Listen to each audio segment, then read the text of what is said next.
La historia de la península ibérica es sin duda alguna una de las mayores y asombrosas epopeyas que vio la humanidad.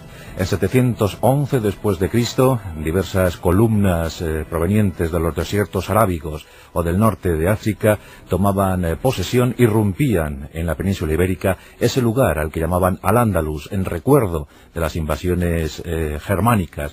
Los vándalos dieron nombre a esa intuición de los musulmanes.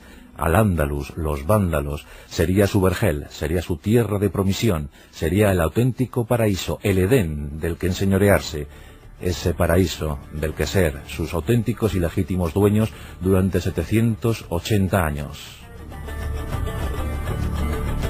En aquel tiempo dominaban los Omeya, que gobernaban todo el orbe musulmán desde la luminosa capital, Damasco.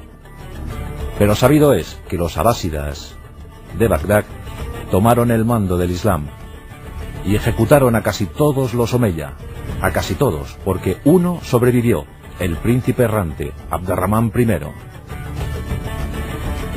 En 756 después de Cristo, este inmenso guerrero, este luminoso guerrero, tomaba posesión de Al-Ándalus y proclamaba el emirato independiente con respecto a Bagdad. Al-Ándalus se convertía en un estado independiente y solitario, al margen de los designios de los abásidas, y los Omeya proyectaban su inteligencia, su talento sobre miles y miles de súbditos, antiguos musulmanes y ahora nuevos habitantes de la península ibérica convertidos al islamismo, convertidos en muladíes. Los contingentes Omeya se expandían por la península ibérica. Los empobrecidos reinos cristianos del norte resistían a duras penas las acometidas de la Media Luna. En poco tiempo, los islamistas establecían sus marcas defensivas en 3 puntos esenciales: Mérida al sur, Toledo en el centro, Zaragoza al norte. Eran marcas dominadas por los muladíes que se convertían ahora en puntales del Islam en Europa. Y los gobiernos Omeya fueron ciertamente espectaculares. Leyes de tolerancia religiosa, de convivencia plena, no exenta siempre de pequeñas disensiones, de guerras fratricidas y de combates, eternos combates con el enemigo cristiano. Era momento para las racias, era momento para que diversas columnas punitivas entraran en el norte y asaltaran las ciudades. Época de tensión. Y llegamos al momento que nos ocupa. Tras el eficaz gobierno de Hisam I, le tocó el turno a su sucesor, Al-Hakam I. Fue en 796. Pronto las medidas adoptadas por este gobernante andalusí se declararon demasiado duras, demasiado estrictas. Las imposiciones, el pago de impuestos, se ejerció una presión brutal sobre los nuevos musulmanes, muladíes, y por supuesto sobre la población mozárabe, los cristianos que habían quedado en el sector musulmán, en el sector árabe. La verdad es que Al-Hakam I fue un gobernante, un mandatario odiado, temido. Recordamos en 797 la triste jornada del Foso, en la que los prebostes, los mandatarios de la ciudad de Toledo, fueron pasados a cuchillo por mostrar discrepancia con el poder de Córdoba. Al-Hakam I también fue conocido y será conocido eternamente por el motín del Arrabal. La población muladí que habitaba Secunda, un arrabal próximo a Córdoba, se rebeló ante los impuestos abusivos. Muchos cristianos vivían en ese arrabal. Los mercadillos, las calles, provocaban agitación, difundían rumores, y la sedición siempre estaba a la vuelta de la esquina. Al-Hakam II, que había tenido que contratar un ejército de mercenarios eslavos y bereberes, se lanzó con rotunda rabia en 818 después de Cristo al asalto del Arrabal. Más de 3.000 muladíes y cristianos fueron pasados a cuchillo o crucificados, 300 crucificados. recordando los tiempos de Roma. 3000 muertos, y el resto de los habitantes de Secunda fueron condenados al exilio. Estos se refugiarían en ciudades como Fez, como Toledo o como la propia Alejandría. Fue un hecho terrible. Al-Hakam I ordenó que el arrabal, que Secunda, fuera arrasada hasta los cimientos y que jamás se volviera a construir edificio alguno en aquel terreno que desde entonces se dedicó a los cultivos. Hoy en día ese terreno se conoce como Campo de la Verdad. Y en Córdoba este episodio se rememora, porque fue de triste e infausto recuerdo. Pero Al-Hakam I, con su política agresiva, con su política de rodillo, consiguió pacificar el territorio dominado por él. Al-Ándalus quedó sometido, los disidentes fueron ejecutados. Mérida, Toledo, Zaragoza, Córdoba, las ciudades de Al-Hakam I, desde luego callaron por el momento. Y en 822 fallecía Al-Hakam I, dejando un tristísimo recuerdo. Muy pocos lloraron su muerte. Y le sucedió su hijo, su favorito, Abderramán II. Tenía 34 años, había nacido por tanto en 788. Y este gobernante andalusí sí que supo entender el ánimo de sus súbditos. Procuraría 30 años de luminosidad, 30 años de cultura, 30 años de paz para sus territorios. Estableció leyes de convivencia entre etnias, religiones. Fue querido, muy querido por sus súbditos, por sus gobernados. Incrementó el número de funcionarios y mejoró la jerarquización de las clases dominantes. Además, acuñó moneda de forma regular, lo que permitió un bienestar para los habitantes de Al-Ándalus y sobre todo una mejor proyección del comercio. Pero lo más importante vino de su mano. El mecenazgo que dio a las bellas artes y a la cultura consiguió de Córdoba pues una ciudad inmensa, una ciudad bella. Decían los que la visitaban que sin duda alguna era la ciudad más importante del mundo. La población se incrementó, los filósofos, los intelectuales, los escritores, los médicos. Se practicaba la mejor medicina del momento. La luz de Córdoba se proyectaba sobre todo el occidente europeo. Una ciudad hermosísima, de las 1001 noches. Había foros donde se debatía y sobre todo, gracias a ese mecenazgo cultural de Abderramán II, se empezaron a traducir los mejores escritos. Los mejores textos, la mejor literatura que se había hecho hasta el momento fue traducida al árabe y empezó a engrosar las abundantes bibliotecas de Córdoba. El propio Abderramán II escribiría por su mano unos anales de Hispania, una historia de Al-Ándalus. Un gran erudito, un hombre culto, refinado. Además dicen que bellísimo, que era rubio, con ojos azules, propio de los Omeya. Estos siempre parecían más germanos que semitas. Y desde luego que los abderramanes dejaron muy buen sabor de boca en Al-Ándalus. 30 años estaría al frente del gobierno andalusí. Pero ocurrieron hechos curiosos, hechos que merecen ser contados. En el terreno bélico, en el terreno guerrero, Abderramán II ordenó campañas contra los francos de la Marca Hispánica. También luchó contra el poder astur-leonés, cada vez más fuerte. En ese tiempo estaba el inmenso rey Ramiro I. Y luchó también contra los abásidas de Bagdad. Por tanto, había muchos frentes abiertos para las tropas de Abderramán II. Pero jamás se vio en otra circunstancia como en aquel momento de 844 después de Cristo. Y es que los vikingos, las hordas de Escandinavia, llegaron a la península ibérica. Durante más de 50 años habían cometido sus invasiones, sus estragos sobre los territorios de Britania, de la Bretaña francesa, sobre esas latitudes, pero nunca más allá. Pero en ese año superaron toda expectativa y con una flota tremenda de drácars, sus navíos característicos, llegaron a la península ibérica. El primer punto de atraque para la flota de drácars fue La Coruña. Y allí fueron repelidos, no pudieron cometer sus habituales tropelías porque las tropas astures y leonesas del rey Ramiro I les supieron dar una buena medida y les expulsaron.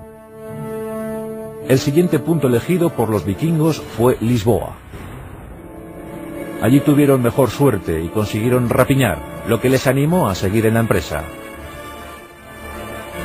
Los barcos siguieron costeando y finalmente se toparon con la desembocadura del Guadalquivir. Ya sabéis que los drácar eran buques muy marineros y de escaso calado, lo que les permitía remontar ríos. Y una flota de no menos de 80 drácars remontó el Guadalquivir, fondeó en una isla próxima a la capital hispalense, a Sevilla. Los 80 drácars tenían una tripulación estimada en más de 3.000 hombres, más de 3.000 efectivos. Ya sabéis que el drácar más utilizado en este tiempo era el de 26 pares de remos, por tanto, había unos 60 hombres en cada buque. Habían tenido bajas en La Coruña, en Lisboa, por tanto se estiman que entre 3.000 y 4.000 efectivos llegaron a Sevilla. Fueron noches terribles, desasosegantes. La población sevillana fue diezmada, masacrada. Los vikingos no reparaban en hachas, no reparaban en espada, no reparaban en golpes certeros con tal de conseguir el botín ansiado. Y Sevilla sufrió una auténtica convulsión. Aunque los sevillanos intentaron defenderse, pero aquellos vikingos estaban demasiado fanatizados. Apetecían demasiado de la guerra. Y desde luego comenzaron su época de terror en territorio andaluz. Las noticias de la masacre en Sevilla llegaron a Córdoba. Abderramán II ordenó que se reunieran las tropas. Pasó revista a su guardia especial. Los andalusíes eran estupendos, magníficos jinetes. Era una caballería muy eficaz, una caballería ligera, muy eficaz. ¿Pero esto sería suficiente para frenar el empuje de la horda vikinga? Nos encontramos en Tablada, un lugar cercano a Sevilla. Allí tenemos cientos de normandos, cientos de mayus, pues así eran denominados por los árabes. Mayus significaba más o menos paganos, le llamaban los paganos. Pues tenemos cientos de mayus posicionados ante las tropas de Abderramán II. Estas eran un poco más numerosas, pero no tenían la agresividad en los ojos que mostraban los vikingos.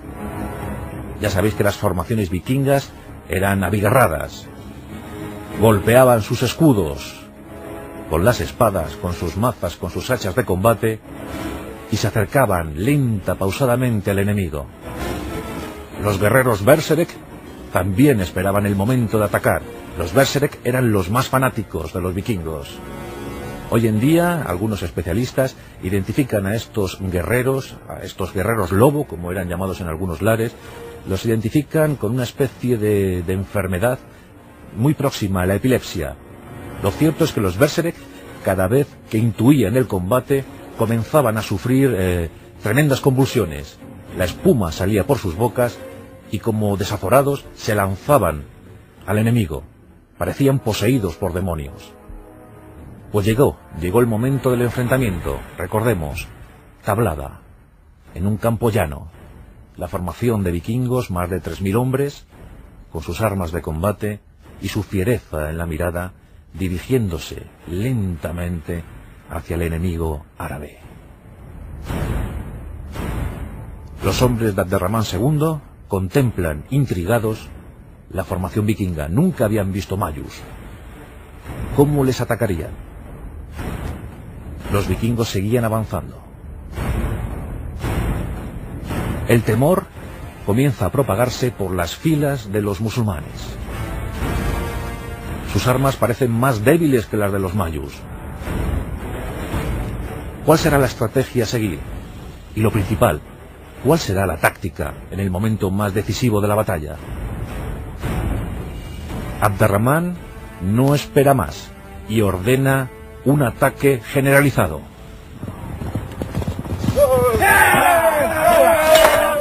La caballería andalusí comienza a galopar hacia los vikingos. Esa caballería ligera de la que hacían gala, esos estupendos, magníficos jinetes, rodea a los vikingos. Los envuelve, mientras que la infantería se adentra ya y comienza el combate. Son minutos terribles. Las bajas se multiplican en uno y otro bando. Los arqueros musulmanes consiguen diezmar las primeras filas de los normandos. Los vikingos no retroceden. Están acostumbrados a luchar hasta el último esfuerzo, hasta el último grito, hasta el último hombre. Los Berserk han actuado y han causado muchísima mortandad entre los andalusíes. Pero aún así Abderramán II ordena una segunda acometida sobre los vikingos.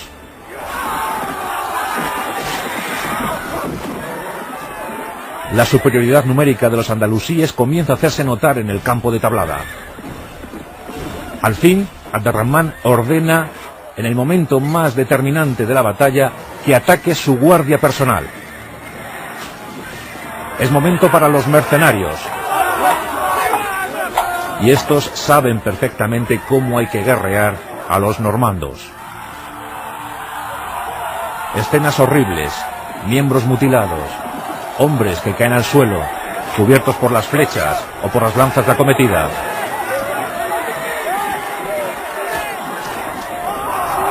Tras más de 2 horas de combates extenuantes, la práctica totalidad de la horda vikinga yace en el suelo, muerta o moribunda.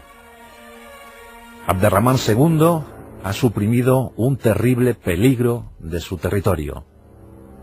Los escasos supervivientes escandinavos corren, huyen hacia sus drácar y a duras penas consiguen escapar de aquel infierno provocado por Abderramán II.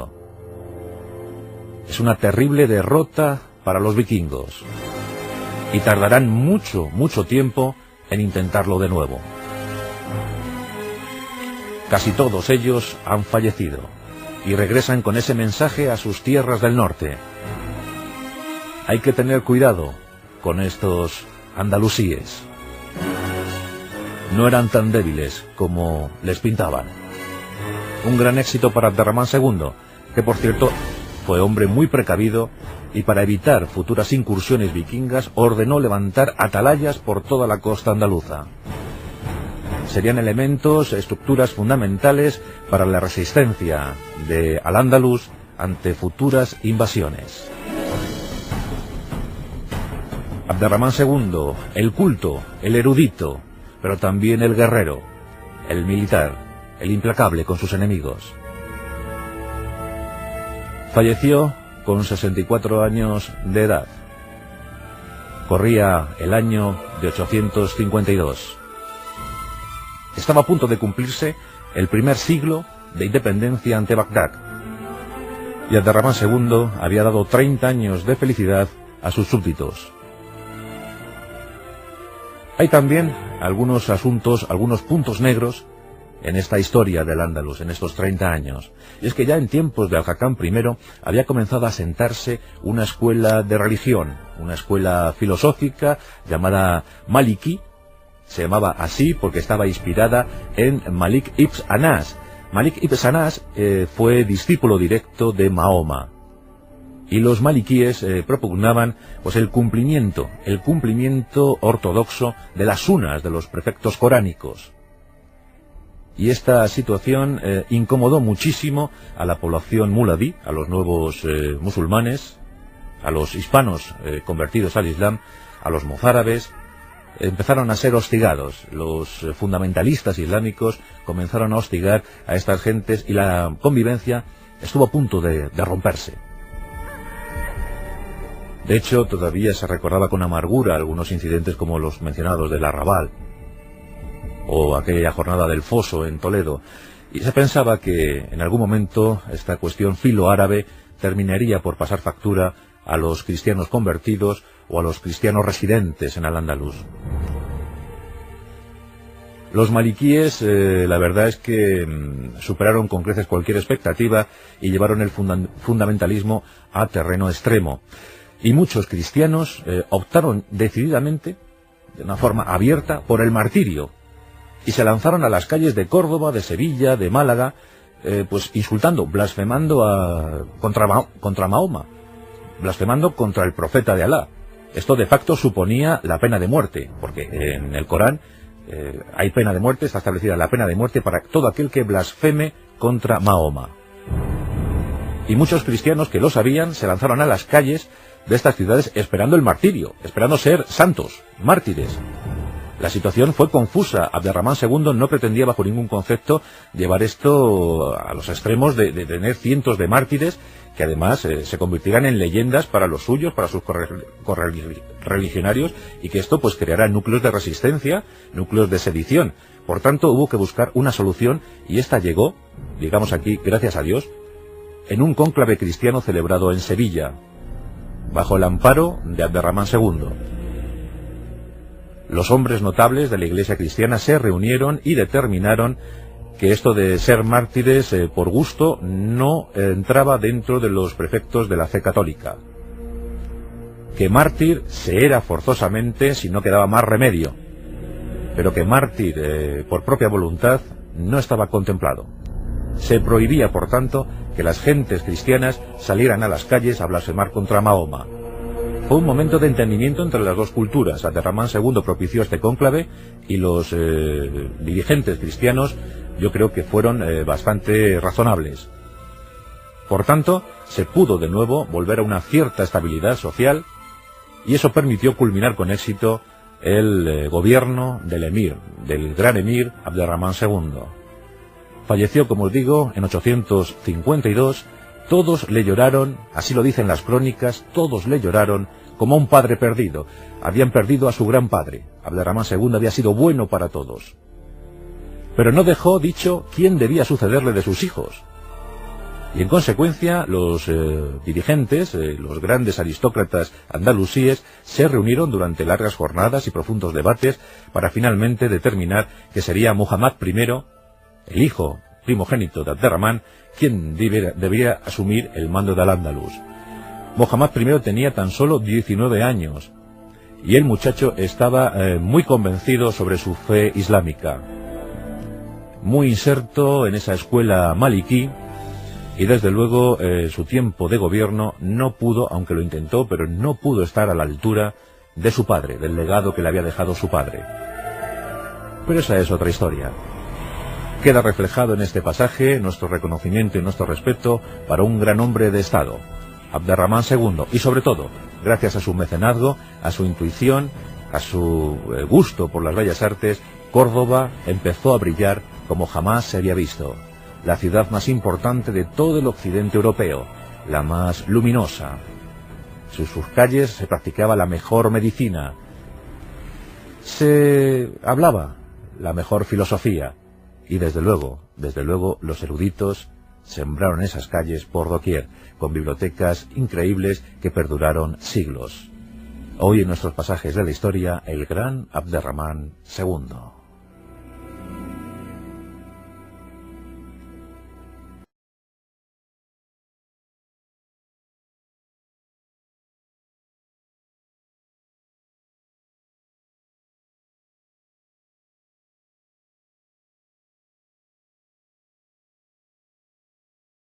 De Al-Ándalus, y proclamaba el emirato independiente con respecto a Bagdad.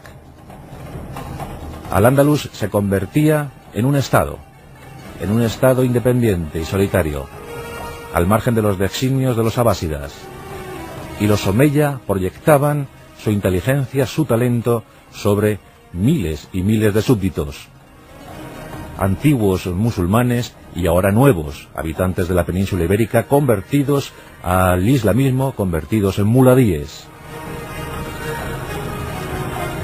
Los contingentes omeya se expandían por la península ibérica. Los empobrecidos reinos cristianos del norte resistían a duras penas las acometidas de la media Atlántico paraíso, el Edén del que enseñorearse. ese paraíso del que ser sus auténticos y legítimos dueños durante 780 años. En aquel tiempo dominaban los Omeya, que gobernaban todo el orbe musulmán desde la luminosa capital, Damasco. Pero sabido es que los abásidas de Bagdad tomaron el mando del Islam y ejecutaron a casi todos los Omeya, a casi todos, porque uno sobrevivió, el príncipe errante, Abd-ar-Rahmán I. En 756 después de Cristo, este inmenso guerrero, este luminoso guerrero, tomaba posesión. Era momento para que diversas columnas punitivas entraran en el norte y asaltaran las ciudades. Época de tensión. Y llegamos al momento que nos ocupa. Tras el eficaz gobierno de Hisham I, le tocó el turno a su sucesor, Al-Hakam I. Fue en 796. Pronto las medidas adoptadas por este gobernante andalusí se declararon demasiado duras, demasiado estrictas. Las imposiciones, el pago de impuestos, se ejerció una presión brutal sobre los nuevos musulmanes muladíes.